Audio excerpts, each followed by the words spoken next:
Hi everyone, this is a freestyle episode I wanted to have and call it the final episode of season 1.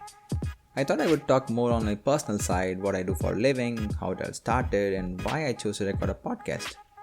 And what were my expectations when I started this podcast.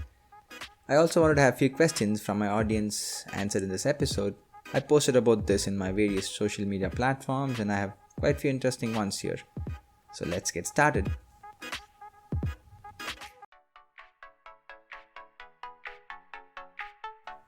Hi, welcome to Glitch, a podcast exploring tech news, how stuff works, innovation in our day-to-day technology, and the news surrounding them. I'm your host Vikram. I'm so excited that you are here. Thanks for joining with me today. Hey everyone, this is Vikram for Glitch. It's been a routine for me to say sorry when I start this episode for the delay. And this time also there's pretty much a lot of exciting stuff happening in my life right now. I moved to Poland and last few months have been a little bit hectic on sorting things and setting up my desks. And that's exactly why this episode was delayed, because I had asked these questions like 3-4 weeks before, and I had a follower of mine asking where are my answers, and this reminded me I have a lot of responsibilities right now that people are listening. So I thought I will have this episode more on freestyle. I don't have any script. I don't have any agenda as such. I'm just going to talk. And let's see how it goes. So I'm Vikram for people who are new here, and I'm an embedded software developer. It's pretty much deals with hardware and the PCBs you see lying around your home. And I talk to computers. I code. I tell them what to do. I basically tell them all the instructions from turn right, turn left, do this next, and so that's pretty much my day stuff. And I'm a tech geek, which means I love to know how things work, what's behind the screens, and how are these things made. And that's I'm an engineer, so I get to break things and call it as innovation. That's pretty much my personal side. And I had this first episode where I spoke who I am, and I thought I'll again reiterate for the new audience. You feel free to go and listen to previous podcast episodes. They are quite good content, and I myself sometimes go and see and listen to those episodes to see how much I've improved. And that's who I am. And I do a bit of photography here and there. So I have my website where I post everything, what I do, my blog. Feel free to check out if you want to, if you're interested. So I have your questions here. I first of all want to thank everyone. I mean, I never thought you people would ask so good questions. There were a lot of questions. I thought, okay, you know what, these are all beautiful questions, and let's just go with freestyle in preparing answers. I'm going to be spontaneous on answering these questions. Let's see how it goes.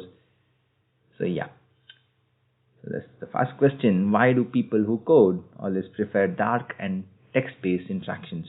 Can't you guys develop your own fancy graphics user interfaces and make your life easier? And the most important part, why do you hit the enter key so hard? Oh my god, that's a really good question. Why do we use dark?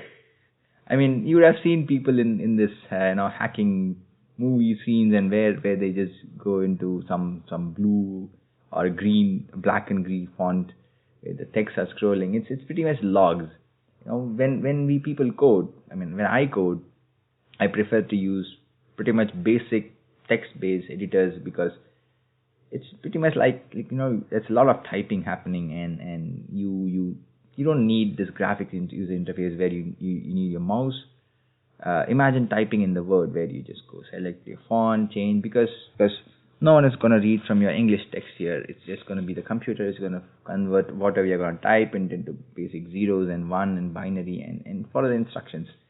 So we prefer text, and it boils down to the ease of access. It's more faster that way, and your mind is in chaos place, and a lot of things are happening in your head, and you don't want your mouse with all the frustration coming around, and you keep it on laggy GUI, that's the reason we have that. And sometimes we find it pretty easy on our eyes, because black screen is not so bright, and you would have seen people just sitting in the computer from morning till evening, and we just do this coding stuff. So it makes our life simpler for us, of course. And That's why we have those fancy screens. And why do we hit the enter key so hard? Oh my god, it's basically frustration. I mean, imagine you type your entire line and you think it's gonna work, and you just press the enter key so hard, and you just get that feel where you have done something. So that's the reason. Nothing more important. Just a frustration coming out. So yeah, that's the answer for the question. And the next question: why do coding people have to bring in complex technical keywords and references from your work life into normal conversation? Oh my god. I do this a lot, and that's a really good question. I mean, you have someone in your life who is doing this on daily basis then. So yeah, my close friends know how much of a pain I am when I start bringing these complex technical keywords. But the answer to this is pretty much the habit. You know, coding is like another language which you talk to computers. So from morning to evening, you're talking to all the software and stuff, and it's a language. It gets inherited in your mind, and you start thinking in terms of algorithms and sequential stuff. So when people talk, when I talk, it comes out so plain and algorithm wise, and people are like, can't you just talk like a normal person? I mean, why do you have to bring in this technical term in everyday basis? Just have a proper human interaction. So I have heard this a lot from the close circle of mine, and that's exactly why it is. It's the habit.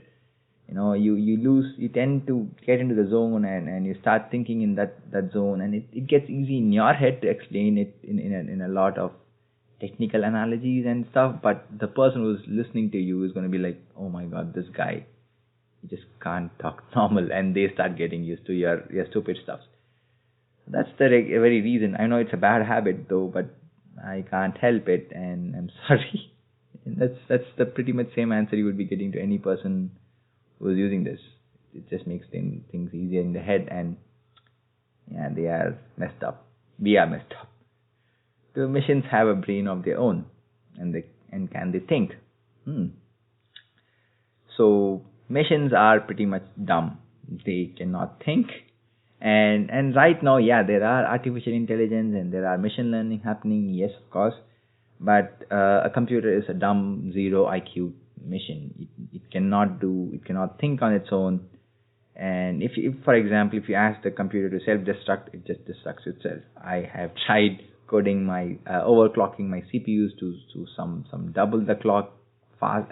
It's basically asking your CPU to burn on its own, and it gets overheated and it burns. So the CPU doesn't know, the computer doesn't know, or the machine doesn't know when or think for its own. Yeah, there are AI, there are stuffs which people are working on. There's a beautiful domain called artificial intelligence. I'm planning to bring someone from that domain. I would love to hear what's happening in that beautiful domain. But right now, from what I know, no, the machines are not evolved to think on their own. The artificial intelligence which we call right now, it's more data driven. We need to make it learn. Things are happening. There are neural networks happening, but it's all in initial stages. It needs a lot of training to think for a simple thing. For a machine to recognize it's a red color, user needs to give a lot of shades of red, input it with, okay, this is red, this is not red. Every time the computer recognizes this is red, it puts it in a domain where it learns, okay, that's a new red color. That's the stage we are. So why do you think Alexa and Google or whatever voice assistant you're using, that's where they are right now. They're trying to learn your accent, the way people interact with computers. Of course, Amazon is listening to you, Alexa is going to listen to you. They are listening to you always, and they are trying to feed this to your server. But I would not say they are listening to the content. It's more like they are trying to figure out what you're trying to say. So of course, when you're buying an Alexa, it's going to listen to you. So you need to know that. And yeah, so to answer your questions, no, Skynet is not anytime soon. Machines don't think for themselves, and let's see if I can bring in someone from AI, because I would love to know what's happening in that beautiful world. It's a lot of new innovations happening. There's NLP, it's called natural language processing, and your chat engines. So yeah, even I have a lot of questions to ask these experts. Let's see if I can find someone and have a chat. So yeah, why do you people need so many monitors when you work? Oh my god. So yeah, I have three monitors in my work desk at my office, and added to that my laptop screen, so it's four screens. But it makes your job easy, you know. I recently had a friend of mine, and they tried to learn coding language, and they did an amazing work, and they cracked it. And they said the sentence to me saying, "I know why people choose many monitors, because it makes your job easy and more productive." In my case, I have one of my monitor in portrait mode and two of them in landscape, and my laptop, of course, it's for them. So what I do here is, when I code, let's say I code in C language, so which means that I in one file of my C programming code, there are at least some 3,000 lines of code, and let's say a folder of mine contains like 10 of these files, which means 30,000 lines of code I need to find when there is a bug, when something is not working. So it makes my job easy, where I just open, it's like, having a book, a number of pages in a reference book, but instead of turning your pages, you tear down all these pages and paste it, all these important pages, and paste it in different places, and you start referring to the formulas or whatever. That's what we do with these computers, We just open different files, different reference point, and we start working in one of this main screen. For example, in my case, I work with my laptop, but the other three monitors are for my reference purpose. Okay, why are things? So it just makes things productive for me. So it's not just the people who code, everyone. I mean, multiple monitors, of course, makes your job easy. And I have seen people who are in medical stuff or in research, who are trying to view a map or a graph, something like that. So it just makes your job easy, and that's the very reason I use so many monitors. So yeah. And in coding side, if you go into a cubicle, there's a lot of people using different monitors, so it might seem that it's just the tech people use many monitors, but there's a use for that. So yeah. And can you hack my Instagram? Oh my god. I can't. I cannot hack the Instagram. I'm not expert in that. I believe most of them cannot, the best coders there, because I know my fellow colleagues in developers in Instagram are better than me, so they will not have a loophole. So it's not that easy to crack open a password from Instagram, because there are people who follow process, and it's protected for a reason. And I can hack the person and get the password, but I cannot hack any Instagram account out of the blue. And hacking the person is simple, like, you try to give them my mobile and ask them to log in their Instagram from that, or send them some link, something like that. But it's more like hacking the person than the Instagram itself. I can't. But to answer the question is, can someone hack anyone's Instagram? Yes, with the right tools. There are experts in cybersecurity domain which can do this trick. And it's not for the common public, though. It's for a reason that they are trying to hack, and I don't know. I don't want to get into that, but I can't. I cannot hack anyone's account. Sorry. Sometimes I tend to forget my own password. So yeah, that's it. Will you fix my computer? Of course, yes. I can fix your computer. I'm an expert. But yeah, I charge for that. So probably bring your computer. We can sit together and fix it. But I can fix a computer, of course. Do you always carry a screwdriver? Right now I don't. I used to carry a screwdriver when I was back in school, and in college I was a nerd, so yeah. And of course in college I was a double E student, which means I had my labs and stuff, so I had to carry a screwdriver. But right now I don't carry a screwdriver always, but there is a screwdriver in my work desk back in my home and in my office, so it's always reachable, because I need them to access a reset pin or to open a box or something, but I don't carry them, but it's there. And yeah, it's a line tester, to be specific, because I don't want to get electrocuted, so that's always there in my desk, in my reach, in my home and in my office, or wherever I tend to work. So I don't carry them, but I need them always. It's like someone carrying a mouse, Yeah. How does the internet work? And how does it have all the answers? Thanks. That's a great topic for me to discuss in the next episode. It's a huge topic to explain how internet works, but see internet as a library, It's all different computers connected with each other. They all have the servers, and they have the information. And when someone is coming to look into, they go to the index page or the library, and that's like someone like Google or the website DNS, the website address. You type, go to the section, and you get the information. But how does it all have all the answers? It's because of us. We are the people who type the content, and any website you take, this podcast I'm recording, I'm the one who's feeding the internet the content, and that's who it is. It's the people who make the internet, and that's where the contents come from. That's why when someone posts something on the internet, the credibility is questioned. You need to give your sources. You need to prove why you're saying some information. That's why you don't believe everything which is coming on the internet. You need to do your research. So that's how internet works. It's because of us. But the technical side, I think I need a lot of time for that to explain how the network works. Basically, it's two computers talking with each other. That's how internet works. But it's so huge than that. So let's see if I can have an episode. It's a really good topic for me to cover. Thanks for that. I will try to do justice for that in a separate episode. Thanks. What mobile phone do you use? And do you trust your mobile or PC? I use an old Samsung S9 Plus Galaxy. It's 4 years now, and I'm recording my podcast on my mobile. So yeah, that's pretty old, but it does a job, and I don't have any issues with that. I can brag about my mobile on and on, but yeah, it's a good mobile, and I trust my mobile, and I trust my PC. It's not that I don't trust. Of course, I have my webcams covered, I have my microphones covered. Doesn't mean I don't trust them. It's just I don't trust the software. I don't trust the settings. It's all PC, and it does the job. If it's something leaking, if you're installing all the third-party apps without looking for the permission and knowing what you're doing, of course you can't trust those. You are bringing in everyone into your mobile. You cannot leave your mobile without a screen lock. I can't leave my laptop as such on with something running. That's something you cannot do. You cannot play. You are using some gadget, and you need to know how to use it. So that's what it is. So I trust my mobile and PC, of course. And yeah, that's what it is. Are technologies shown in sci-fi movies possible in reality? What are a few which you think is pure fiction and they went overboard with their imagination?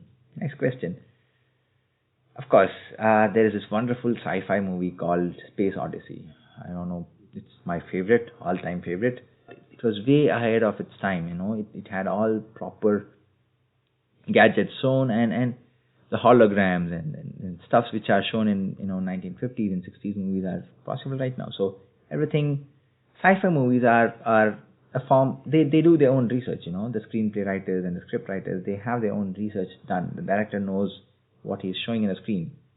It's like me having a podcast, it's just a different medium. So the movies have their own research work done, which means there is a creative imagination, but it's supported by a lot of research. For example, the movie Interstellar. Oh my God, they had a lot of references from the science papers and journals.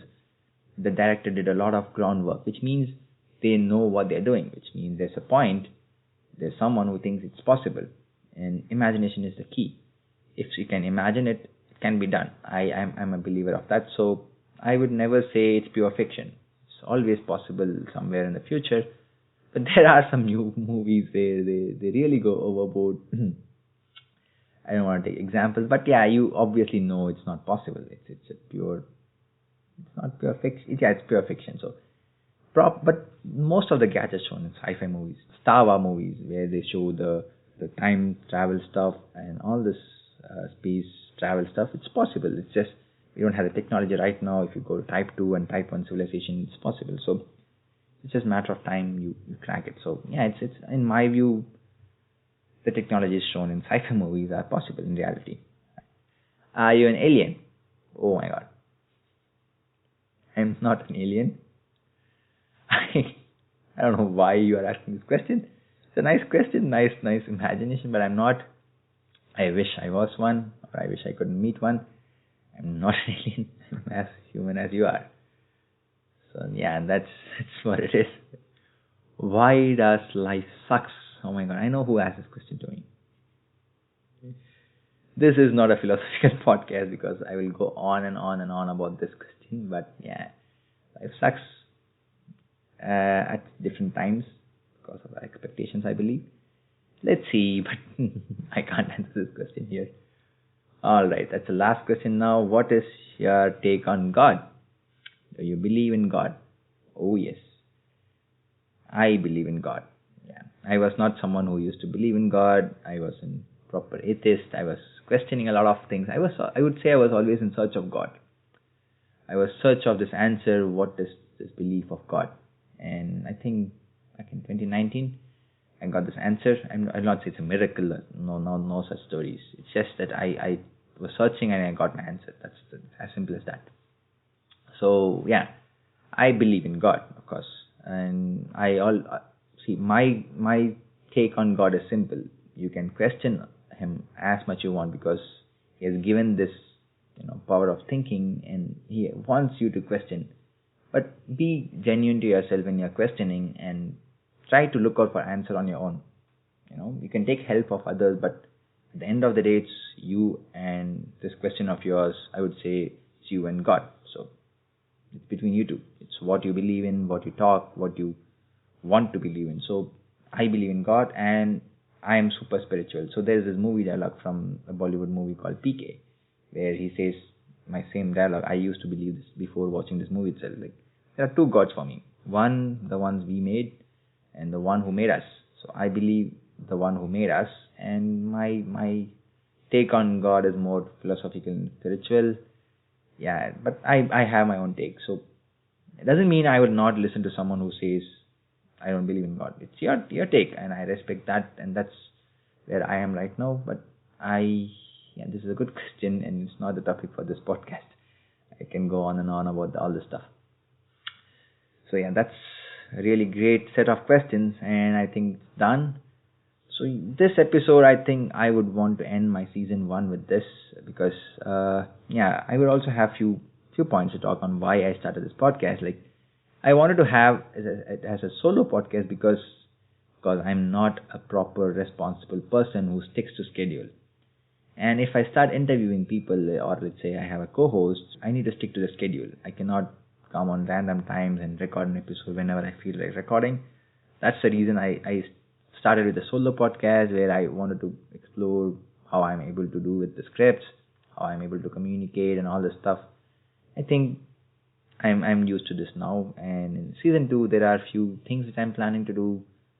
Let's see how it comes up, but I have a lot of plans for season 2, and of course this is something which I love to do, talking about the things which I believe on or which I work for. So why I started this podcast is simply to brag about my domain. Like, I have seen a lot of people who are afraid of technology, start using the technology and all this stuff.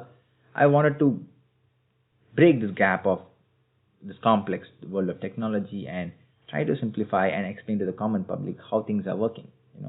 Things like how a rocket works, how you launch a rocket, or what happens behind the screen of your reset button in a modem, or are your mobile phones listening to you? How are these targeted ads popping up in your screen? How the cryptocurrency works? So these are topics which I always think about this, discuss or read about, and I wanted to communicate this to the common public so that when I try to talk about this, I do my research, I know where to look for the right information, and I give this out loud, and let's say there's someone listening to this podcast and they go back to their friends gang and they talk about it, the information gets passed on, and this is what I want. People talking about technology, people educating themselves, and people questioning, do I really need this? It's at the end of the day, it's the user, and if the users are intelligent, I believe the consumer is the right person to ask the developers or the engineers to set their requirements. So it all boils down to the users. That's what I want to bridge the gap. So that's why I started this. No personal agenda, and I feel happy about talking about what I do, how things work, and that's exactly why this podcast is all. That's exactly how this podcast came around. And in season 2, I don't have any different agenda for this. The same soul is going to be there, but I want to interview people. I want to meet I want to meet other people from their domains. I want to know how their thought process works. I want to learn a lot of things from them, how they work, what are they working on, what are the exciting things coming along. Let's see if I can grab a few people and start questioning them. And that's an agenda for season 2. And let's see how it goes. So thank you so much for this question. I was like, okay, there are people who are listening to my podcast. That's one thing. And they are asking questions, and it's like, I'm getting responses. It's like a musician performing in a play or something, and they get this applause, and I feel that right now. I'm super grateful to my audience, the few who I have, and the people who ask all the questions. Thanks for your time. And I really hope I don't take it for granted. I do justice for the time you are giving to me when you're listening to my podcast. Yeah, and let's see, there's less mistakes and I stick to my schedule. Thank you so much. And yeah, I think that's end of season 1. That's a wrap. And meet you in next episode. Until then, it's bye from Vikram. Ciao.